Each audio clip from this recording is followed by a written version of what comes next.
ايه بقى حكايه البوب اب ادز دي؟ ده نوع من انواع الاعلانات appears suddenly and unexpectedly.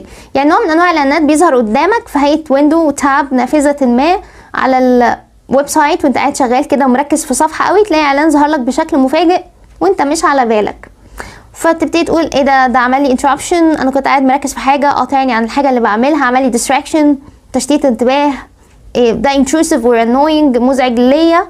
هو عايز يعمل كده، عايز انه to grab your attention، يجذب انتباهك، يعني يقولك سيب بقى اللي انت بتعمله شويه وخليك معايا عشان في مثلا اوفرز عروض معينه عايزك تعرفها، في ديسكاونتس تخفيضات، في منتج جديد هينزل للسوق مثلا. حتى ايفن الويب سايت نفسه او الموقع الالكتروني نفسه ممكن يكون فيه نوتيفيكيشنز، اشعارات عايز يبعتها لك، يعني مثلا الموقع ده هيتعمله صيانه من كذا لكذا، خليك منتبه، اي تفاصيل تانية.